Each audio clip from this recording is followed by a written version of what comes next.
Malkorok was formerly a member of the Blackrock clan and became Garrosh's bodyguard and chief advisor.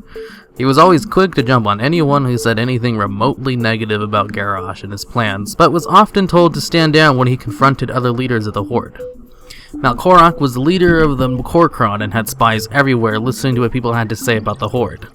One day, an orc fruit vendor named Kor'jus talked a little too openly about how he didn't agree with Garrosh's plan on attacking Northwatch to get rid of all the alliance from Kalimador.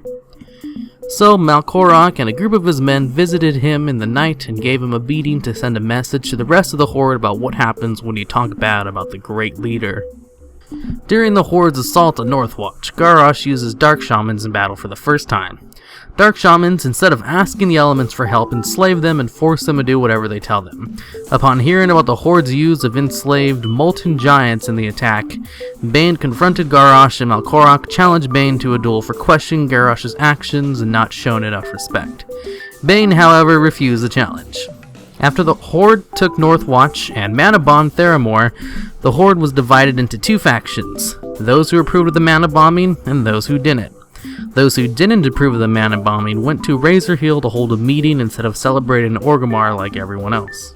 At Razor Hill, Vol'jin, leader of the Trolls, Baine, leader of the Tauren, Frandis Farley, an undead warrior who was sent by Sylvanas to lead the undead troops, Calantr Bloodbane, a blood elf sent to lead the blood elf troops, and a few others were discussing Garrosh in a rather negative light, and Malkorok's spies listened in on this conversation. After Vol'jin and Baine left the inn they were having their meeting at, Malkorok walked in after and asked them if what his spies had to say about their meeting was true. Everyone there politely said that there was no such things taking place, and that maybe he needed better spies to give more accurate information. Malkorok agreed and left the inn, and then frag-bombed the inn, killing everyone inside. Later, Malkorok is seen with Garrosh in the quest to find the Divine Bell. After the whole fiasco that was the Divine Bell, Malkorok goes to the Goblin dig site where they find an interesting artifact. Step aside, Goblin! This artifact is exactly what the War Chief hoped to find here. I am taking it under Kor'kron protection. Oh, don't you worry, Nut. I don't think anyone wants to touch that thing again. I'll collect our money and we are out of here. Hey, what is this, huh? This is barely a fifth of the promised payment. You are paid for all workers present, Foreman. The War Chief does not compensate the dead. No. See, there's a contract. Payment in full is required.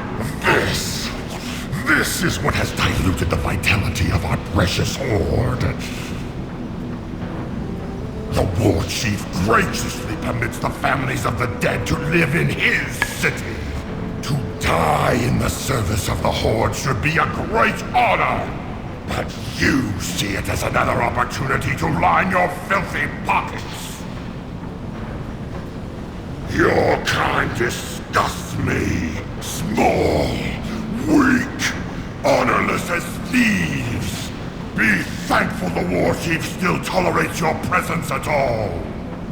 Yeah, we'll see who's got Garrosh's back when it counts.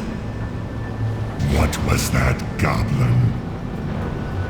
Oh yeah, hey, no, nothing, your hugeness, for the Horde, and all that. Bye!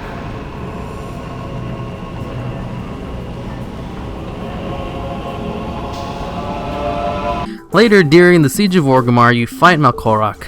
Garrosh needed to test the power of Yarsaj and infuse Malkorok with its power, making him a lot stronger than he was before. After Nazgrim dies, Malkorok comes to meet the rebellion head-on in order to stop them from reaching Garrosh and dies in his attempt.